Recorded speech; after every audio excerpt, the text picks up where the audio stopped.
जय हिंद दोस्तों। जैविक कचरे से खाद बनाना हम सबके लिए बहुत मायने रखता है, क्योंकि अधिकतर घरों में इतना कचरा जरूर निकलता है कि अगर उससे जैविक खाद बनाई जाए तो उनकी जरूरत पूरी हो सकती है। क्योंकि अगर किसान की जरूरत ज्यादा है तो उसके पास कचरे के रूप में फसल अवशेष, पशुओं का मल मूत्र भी ज्यादा है, और शायद इसीलिए मुझसे हर कोई जैविक खाद को बनाने के बारे में विस्तार से जानना चाहता है, चाहे वह हमारे किसान भाई हों जिनके पास कई ट्रॉली गोबर है, या फिर शहरों में रहने वाले वो लोग जिनके पास सीमित कचरा है। इसलिए आज मैं एरोबिक तरीके से आपको हर स्तर पर खाद बनाना सिखाऊंगा। लेकिन इस कला को सीखने के लिए आपको इसका विज्ञान जानना बहुत ही जरूरी है। दोस्तों, एरोबिक डिकम्पोजिशन यानी उपलब्ध ऑक्सीजन से होने वाली सड़न में मुख्य दो चरण होते हैं। एक सक्रिय चरण यानी एक्टिव फेज, और दूसरा क्योरिंग फेज यानी इलाज चरण। इन दोनों चरणों को पार करने के बाद ही खाद स्थिर होती है और इस्तेमाल के लायक होती है। लेकिन खाद बनाने में एक्टिव फेज में बहुत ज्यादा ध्यान देने की जरूरत होती है, क्योंकि सही विधि से यह अवधि मात्र 15 दिन की हो सकती है, लेकिन गलत तरीके से यह अवधि 1 साल की भी हो सकती है। इसी प्रकार क्योरिंग फेज में कम से कम अवधि 1 महीना और अधिकतम 2 साल की अवधि हो सकती है, कई मापदंडों के आधार पर। तो अगर आप सब कुछ सही करते हैं तो मात्र 45 दिनों में एरोबिक तरीके से जैविक खाद बनाई जा सकती है, वह भी हर स्तर पर। अब क्योंकि एक्टिव फेज में जैविक पदार्थों में बदलाव बहुत तेजी से होता है, इसलिए इस चरण में ऑक्सीजन और पानी की जरूरत काफी ज्यादा होती है, और इसी तरह के कई बिंदुओं से यह निर्धारित होता है कि एक्टिव फेज में कितना समय लगेगा। पहला बिंदु है CN रेशियो यानी कार्बन और नाइट्रोजन का अनुपात कितना है जैविक पदार्थ में। सबसे उत्तम CN रेशियो 30:1 यानी औसत 30 कार्बन के लिए 1 नाइट्रोजन है, तो जीवाणु काफी तेजी से बढ़ेंगे और सड़न तेज होगी। दोस्तों, वैसे तो हर चीज का CN रेशियो अलग होता है। जैसे हरी घास में 17:1 का होता है, गोबर में ये 20:1 का होता है, फल और सब्जियों के छिलकों में 25:1 के आसपास होता है, और 30:1 के नीचे के CN रेशियो वालों को हरा पदार्थ कहा जाता है। वहीं दूसरी तरफ सूखी पत्तियों का CN रेशियो 60:1, फसल अवशेषों में 100:1, कागज में 175:1 और लकड़ी के बुरादे में यही CN रेशियो 500:1 के आसपास होता है। और इस तरह के सभी पदार्थ जिनका CN रेशियो 30:1 के ऊपर है, इन्हें सूखा पदार्थ या भूरा पदार्थ भी कहा जाता है। दोस्तों, एक कचरे के ढेर को तैयार करने के लिए एक निश्चित CN रेशियो निकालना बिना इसका गणित किए संभव ही नहीं है। हालांकि इसका गणित बहुत ही आसान है और आप भी स्वयं इसे निकाल सकते हैं। बस आपको ऐसा मानना है कि CN रेशियो संख्या है कार्बन और नाइट्रोजन के, और दोनों को अलग अलग जोड़ना है। जैसे मान लीजिए आपके पास सिर्फ गोबर है और लकड़ी का बुरादा है। अब बुरादे का CN रेशियो 500:1 है, यानी ऐसा मानिए 1 किलो बुरादे में 500 कार्बन और 1 नाइट्रोजन है। इसी प्रकार गोबर का CN रेशियो 20:1 यानी इसमें 20 कार्बन और 1 नाइट्रोजन है। अब क्योंकि यह रेशियो हमें 30:1 के पास लाना है, तो स्वाभाविक सी बात है गोबर ज्यादा लेना पड़ेगा। तो पहले एक हम अंदाजे से 25 किलो गोबर के साथ 1 किलो बुरादे का CN रेशियो निकालेंगे। इसके लिए गोबर के CN रेशियो यानी 20:1 को 25 से गुणा कीजिए ऊपर नीचे दोनों तरफ, जिससे ये 500:25 हो जाएगा। मतलब 25 किलो गोबर में 500 कार्बन और 25 नाइट्रोजन होंगे, और इसमें 1 किलो बुरादे का CN रेशियो यानी 500:1 को जोड़ दीजिए। लेकिन ऊपर वालों को अलग जोड़ना है और नीचे वालों को अलग जोड़ना है, तो ये ऊपर बन जाएगा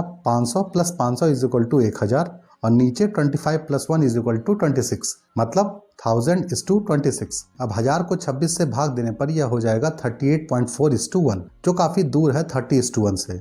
तो अब हम 50 किलो गोबर के साथ 1 किलो बुरादे का CN रेशियो निकालेंगे, और उसी हिसाब से यह बनेगा 1500:51 यानी 29.4:1, जो कि हमारे अच्छे CN रेशियो 30:1 के आसपास है। यानी 50 किलो गोबर के लिए 1 किलो लकड़ी का बुरादा काफी होगा एक अच्छे CN रेशियो को बनाने के लिए। इसी तरह आप अपने पास उपलब्ध कच्चे पदार्थों का CN रेशियो पता करके आप इसका गणित करके एक परफेक्ट मिक्सचर तैयार कर सकते हैं। दोस्तों, इसकी मात्रा नियंत्रित करना इसलिए जरूरी है क्योंकि ज्यादा नाइट्रोजन वाले पदार्थ की अधिकता होने के कारण अमोनिया गैस ज्यादा निकलेगी, जिससे दुर्गंध आने लगेगी, और ज्यादा कार्बन होने से प्रक्रिया के रुकने या धीमे होने का डर रहता है। इसलिए दोनों को ज्यादा नहीं करना है और एक परफेक्ट CN रेशियो को रखना है। एक अच्छे CN रेशियो के हिसाब से मिलाए गए ढेर का तापमान मात्र 24 से 72 घंटों में अधिकतम सीमा यानी 70 डिग्री सेल्सियस तक पहुंच सकता है, जो कि एक सूचक है अच्छे शुरुआत की। दूसरा बिंदु है दोस्तों ढेर में पानी और ऑक्सीजन की मात्रा। एक आदर्श ढेर में 50% नमी और 10% से ज्यादा ऑक्सीजन होना चाहिए, और इसके लिए कच्चे पदार्थ का आकार और प्रकार दोनों बहुत मायने रखता है। आकार 1 इंच सर्वोत्तम होता है और प्रकार ऐसा होना चाहिए जिससे ढेर के बीच में हवा और पानी का आवागमन हो सके। उदाहरण के लिए भले ही 50 किलो गोबर के साथ 1 किलो लकड़ी का बुरादा मिलाने से CN रेशियो तो ठीक हो जाएगा, लेकिन दोनों पदार्थों के छोटे होने के कारण ढेर का घनत्व तो काफी ज्यादा हो जाएगा, जिससे ऑक्सीजन और नमी की कमी हो जाएगी। इसलिए सड़न इसमें तेजी से नहीं होगी, यानी तापमान जल्दी नहीं बढ़ेगा। लेकिन अगर इसी बुरादे को कम करके धान की भूसी या सूखे पत्तों को इसमें मिला दिया जाए तो इस ढेर का CN रेशियो भी बना रहेगा और यह भुरभुरा भी होगा, यानी इसमें नमी और हवा दोनों को रोकने की क्षमता बनी रहेगी। क्योंकि अगर नमी कम है तो ढेर में आग भी लग सकती है गर्मी के दिनों में, और अगर ज़्यादा नमी है तो प्रक्रिया एनारोबिक हो जाएगी और साथ ही अधिक पानी से तत्व पानी में घुलकर बह जाएंगे। इसलिए इसका नियंत्रण जरूरी है। इसको देखने के लिए आपको एक मुट्ठी में खाद को जोर से दबाना है। यदि पानी बाहर निकल रहा हो तो ज़्यादा नमी है, यानी हाथ में पानी अगर नहीं लग रहा है दबाने पर तो कम नमी है, और पर्याप्त नमी होने पर आपके हाथ में कुछ बूंदे आपको दिखेंगी, या कुछ लोग कहते हैं 2 ड्रॉप टेस्ट, यानी 2 बूंदे टपकनी चाहिए। ध्यान रखिएगा दोस्तों, कचरे के ढेर से हल्की बदबू आना तो सामान्य बात होती है, लेकिन अगर दुर्गंध काफ़ी बढ़ जाए या तीखी हो जाए किसी भी अवस्था पर तो समझ लेना चाहिए कि प्रक्रिया एनारोबिक हो गई है ऑक्सीजन के अभाव में, जिससे नाइट्रोजन, कार्बन और सल्फर जैसे महत्वपूर्ण तत्व गैस के रूप में वाष्पित हो जाते हैं। Ammonia, methane, carbon dioxide, hydrogen sulphide या सल्फर डाइऑक्साइड जैसी गैस बनकर, और इससे खाद की गुणवत्ता घट जाती है। इसी प्रकार pH भी एक महत्वपूर्ण बिंदु होता है खाद को बनाने में, क्योंकि 5 से कम और 7.5 से ज्यादा pH होने पर एमोनिया गैस ज्यादा निकलती है और जीवाणुओं की संख्या कम तेजी से बढ़ती है। इसलिए सबसे अच्छा pH 6 से 7.5 तक माना गया है, क्योंकि इस pH के रेंज में जीवाणु भी काफी तेजी से बढ़ते हैं और कोई बदबूदार गैस भी नहीं निकलती। और आखिरी बिंदु है दोस्तों ढेर का घनत्व और मौसम। एक अच्छे ढेर का घनत्व 450 किलो से 600 किलो प्रति घन मीटर होना चाहिए, यानी लगभग 3 feet by 3 feet by 3 feet के जगह में इतना वजन होना चाहिए, ताकि ढेर में अच्छे से तापमान बढ़ सके और ढेर इस तापमान को रोक सके। और आखिरी बिंदु है दोस्तों मौसम। यदि वातावरण में नमी नहीं है तो जीवाणु की संख्या नहीं बढ़ेगी और ठंड में जैविक खाद बनाने में काफी ज्यादा समय लगेगा गर्मियों की अपेक्षा। इसलिए ठंड में ढेर के ऊपर एक खाद की परत को चढ़ा दिया जाता है अतिरिक्त गर्मी प्रदान करने के लिए। दोस्तों, अभी तक बताई हुई सभी बातों का ध्यान रखने के साथ आपको कई तरीकों का ज्ञान भी होना चाहिए, ताकि आप अपनी सुविधा के अनुसार तरीकों को अपनाकर खाद को बना सकें। इनको बनाने के लिए मुख्यतः 5 तरीके इस्तेमाल किए जाते हैं। ये हैं bin composting, rotating in vessel composting, window composting, passively aerated window composting और फोर्स एरेटेड विंडो कंपोस्टिंग। सबसे पहले बिन कंपोस्टिंग को जानेंगे, क्योंकि इस विधि में सबसे कम काम आपको करना है और सबसे ज्यादा समय इसमें लगेगा। इसके लिए एक लंबा प्लास्टिक का ड्रम लेना होता है जिसमें चारों तरफ से 2 mm के बारीक छेद हों और इसमें कचरा डालने की जगह ऊपर बनी हो और खाद निकालने की जगह नीचे होनी चाहिए। इस प्रक्रिया में पहले से आपको सूखा और गीला कचरा दोनों को आपस में मिलाकर हर दिन या फिर किसी निश्चित अंतराल पर इसमें डालना होता है और इसमें यह परत दर परत सड़ता रहेगा। इस तरीके में आप काफी ज्यादा कचरा एक सीमित जगह पर रख सकते हैं, क्योंकि उसकी ऊंचाई काफी हद तक बढ़ाई जा सकती है। लेकिन इस तरीके में खाद को बिल्कुल ना पलटने के कारण बदबू इसमें से ज्यादा आती है और इसका एक्टिव फेज खत्म होने में कई महीने भी लग सकते हैं आकार के हिसाब से। इसलिए इस तरीकों को काफी सीमित जगहों पर इस्तेमाल किया जाता है। दूसरा तरीका इसी का विकसित रूप है, जिसमें कचरे को एक घूमने वाले ड्रम में रखा जाता है, जिसमें चारों तरफ छोटे छोटे छेद होते हैं 2 mm के, और घूमने के कारण इन छेदों में से ऑक्सीजन अंदर चला जाता है, जिससे ऑक्सीजन की पूर्ति होती रहती है और फलस्वरूप गंध भी इसमें से काफी कम आती है। इसलिए यह काफी प्रचलित है और दोस्तों घरेलू स्तर और व्यावसायिक स्तर दोनों में इसका इस्तेमाल किया जाता है, क्योंकि घुमाने का सिस्टम कुछ भी हो सकता है और बाजार में हाथ से घुमाने वाले भी कंपोस्टर आपको मिल जाएंगे घरेलू उपयोग के लिए। इसके अलावा सोलर मोटर चलित और बिजली से चलने वाले भी यंत्र इस प्रकार के उपलब्ध हैं।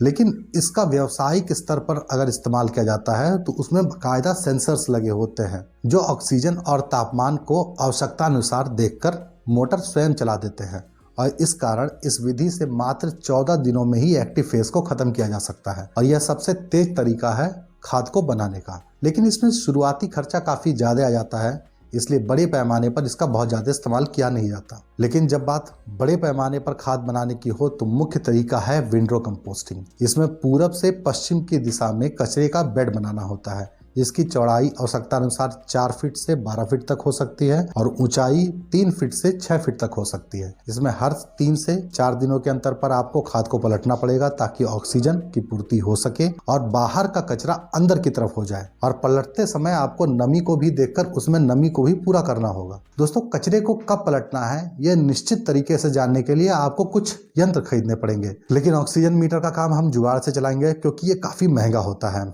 लेकिन बिना एक बढ़िया टेम्परेचर मीटर और पीएच मीटर के अच्छी खाद बनाना मुश्किल है, क्योंकि बिना इनके निश्चित तौर पर यह पता करना कि ढेर के अंदर क्या हो रहा है बहुत ही मुश्किल है। और इसलिए इनका लिंक मैं आपको डिस्क्रिप्शन में दे दूंगा, आप इन्हें वहां से चाहे तो खरीद सकते हैं। दोस्तों, तो ये मैं मान के चलता हूँ कि आपके पास पीएच मीटर और टेम्परेचर मीटर है और आपको इससे हर दिन ढेर के 3 इंच अंदर और बीच का तापमान और पीएच दोनों को एक डायरी में लिखना है। अब जैसे ही आपको तापमान बढ़ने के बाद गिरता हुआ मिले, आपको खाद को पलट देना है। इसके अलावा अगर पीएच 5 से नीचे या 8 के ऊपर जाता है तो भी आपको खाद को पलट देना है, या फिर अगर काफी ज्यादा तीखी बदबू आ रही है तो भी आपको खाद को पलट देना है। हालांकि ये तीनों लक्षण ज्यादातर आपको एक साथ ही देखने को मिलेंगे, क्योंकि ये तीनों सूचक होते हैं एनाएरोबिक प्रक्रिया के शुरू होने का, जिसके कारण प्रक्रिया धीरे हो जाएगी।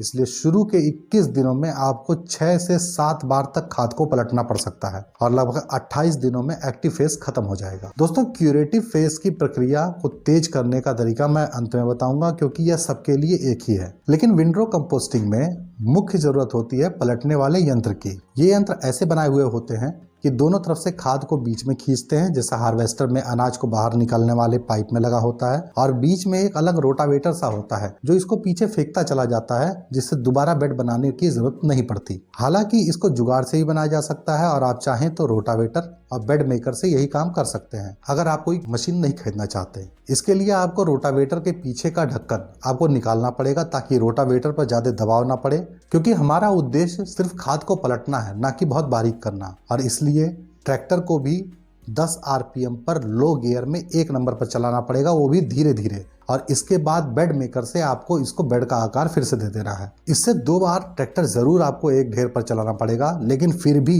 यह काफी सस्ता पड़ेगा आदमियों को इसी काम को कराने की अपेक्षा। हालांकि यही काम आप एक जेसीबी मशीन से भी कर सकते हैं, या फिर ट्रैक्टर में बैक लोडर या फ्रंट लोडर लगाकर भी यही काम किया जा सकता है, अगर इनकी उपलब्धता है तो। लेकिन अगर आपके पास इनमें से कुछ भी नहीं है, यानी पलटने का कोई भी यंत्र नहीं है, तो आपको पैसिवली एरेटेड विंडरो कंपोस्टिंग करनी चाहिए। लेकिन इस विधि में ऑक्सीजन की पूर्ति खाद को पलट कर करने की बजाय कई सारे छेद वाले पाइप इसमें लगा दिए जाते हैं हर दिशा से, ताकि इनमें हवा अंदर पहुंचकर ऑक्सीजन की पूर्ति कर सके। लेकिन इस विधि में थोड़ा समय ज्यादा लगता है पलटने की अपेक्षा, क्योंकि पाइप एक सीमित हवा को अंदर पहुंचा पाती है, और इसलिए इस विधि से एक्टिव फेज को खत्म होने में 30 से 45 दिनों तक का समय लग सकता है। और आखिरी विधि है दोस्तों, फोर्स डायरेक्टेड विंडरो कंपोस्टिंग। इस विधि को दूसरी सबसे तेज विधि भी कहा जा सकता है रोटेटिंग इन वेसल कंपोस्टिंग के बाद, लेकिन बड़े स्तर के लिए यह सबसे तेज तरीका है। इसमें भी कचरे के ढेर की संरचना विंडरो कंपोस्टिंग की तरह होती है, लेकिन ऊंचाई इसमें बढ़ाई जा सकती है, क्योंकि इस विधि में कचरे के ढेर के नीचे छेद वाले पाइप होते हैं,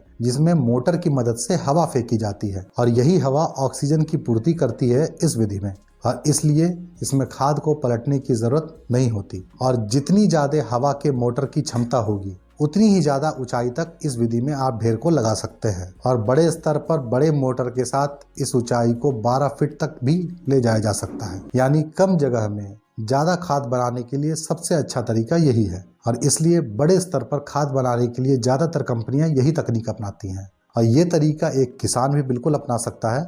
और जुगाड़ के लिए आप भूसा मशीन का ब्लोअर या भूसा भरने वाली मशीन का इस्तेमाल हवा फेंकने के यंत्र के रूप में कर सकते हैं। लेकिन इस विधि में दोस्तों नीचे से हवा आने के कारण गंध ज्यादा होती है अन्य विधियों की अपेक्षा, और ढेर के केंद्र में सूखे की स्थिति भी बन जाती है, क्योंकि वहां से हवा लगातार निकल रही है बाहर की तरफ। और बिना खाद को पलटे ढेर के बीच में पानी को पहुंचाना एक बहुत बड़ी समस्या है। इसलिए वैज्ञानिकों ने सोचा कि अगर हवा को बाहर फेंकने की बजाय नीचे खींचा जाए पाइपों से तो केंद्र में सूखे की स्थिति भी नहीं होगी और गंध भी कम आएगी। लेकिन खींची हुई हवा गर्म होती है और इस गर्म हवा से ऊर्जा निकालकर इसका इस्तेमाल भी किया जा सकता है। और ये एक मात्र ऐसा तरीका है एरोबिक में जिससे ढेर से निकलने वाली ऊर्जा का इस्तेमाल भी किया जा सकता है। और ऐसे कई सफल प्रोजेक्ट कई सालों से चल रहे हैं ठंडे देशों में। लेकिन ऐसा करने में कई सारी पेचीदियां होती हैं क्योंकि गर्म हवा अपने साथ मॉइस्चर भी लाती है। और अगर आप कहेंगे तो मैं किसी अन्य वीडियो में इसको विस्तार से समझा दूंगा। लेकिन हमारे देश में ठंड काफी कम समय के लिए होती है पश्चिमी देशों की अपेक्षा,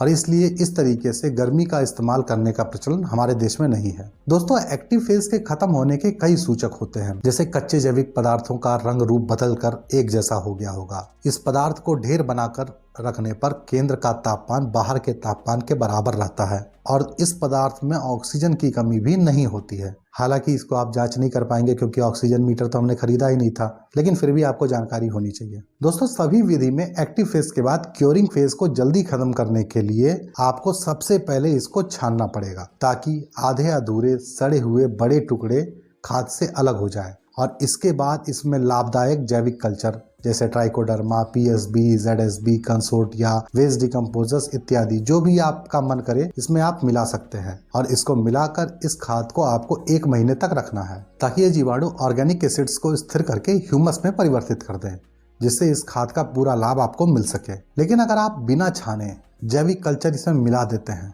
तो प्रक्रिया काफी लंबी खिंच सकती है, क्योंकि छानने के बाद जो बड़े टुकड़े आपको मिलते हैं वे ज्यादातर लिग्निन रूप के होते हैं। और जैविक की श्रेणी में सड़ने का क्रम कुछ इस प्रकार होता है। सबसे पहले कार्बोहाइड्रेट सड़ेगा, फिर हेमीसेलुलोज सड़ेगा, उसके बाद सेलुलोज और अंत में लिग्निन रूप सड़ता है। इसलिए छानना अत्यंत ही आवश्यक है। और अंत में दोस्तों मैं कुछ टिप्स देना चाहूंगा क्योंकि आप इसे अंत तक देख रहे हैं। पहला टिप है, दूध के उत्पाद, मांस और पके हुए खाने का इस्तेमाल घरेलू तरीकों में नहीं करना चाहिए। इससे गंध ज्यादा आती है और कीट भी आकर्षित होते हैं। दूसरा टिप है, गोबर से पीएच बढ़ेगा और रसोई के कचरे से पीएच घटेगा, इसलिए पीएच ज्यादा या कम होने पर इनका उसी हिसाब से इस्तेमाल कीजिए। तीसरी टिप है दोस्तों, बनी हुई खाद को हमेशा काली पन्नी से ढक कर रखें या अंदर पन्नी लगे हुए बोरों में इसको भर कर रखें ताकि नमी रखने के दौरान खत्म ना हो, और ऐसा करके आप इसको 2 साल तक संग्रहित करके रख सकते हैं। चौथी टिप है,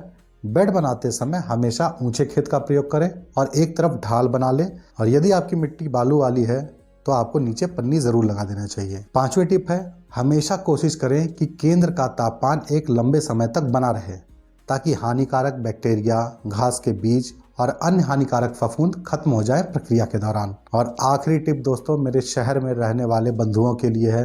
दोस्तों, सबसे बढ़िया कल्चर किसी भी सड़न को शुरू करने के लिए होता है ताजा गोबर, क्योंकि ताजे गोबर में वैसे तो सभी प्रकार के बैक्टीरिया होते हैं, लेकिन क्योंकि यह तुरंत गाय के पेट से निकला होता है इसलिए इसमें ज्यादा संख्या में मेसोफिलिक और थर्मोफिलिक बैक्टीरिया होते हैं जो कि हमारी प्रक्रिया में काफी काम आएंगे। दोस्तों, इन सब के अलावा अंत में आपको जरूर बताना चाहूंगा कि प्रकृति में सड़न किसी जैविक कल्चर या हमारे CN रेशियो या किसी चीज की मोहताज नहीं होती। प्रकृति में सड़न एक प्राकृतिक क्रिया है जो कि होगी ही होगी, और हम विज्ञान को समझकर इस प्रक्रिया को तेज कर रहे हैं। हालांकि अगर आपको इस वीडियो को समझने में थोड़ी दिक्कत होती है तो आप मेरा एक बार एरोबिक वर्सेस एनारोबिक वाला वीडियो जरूर देख लीजिएगा। उसमें मैंने विस्तार से इसके टेक्निकल एस्पेक्ट्स को समझाया है। तो कैसी लगी वीडियो जरूर बताइएगा, और लाइक, शेयर और सब्सक्राइब जरूर कीजिए ताकि मुझे भी लगे कि हाँ, मेरे जानकारी देने से आपको फायदा हो रहा है। तो दोस्तों, मिलते हैं किसी अन्य वीडियो में एक नई जानकारी के साथ। धन्यवाद।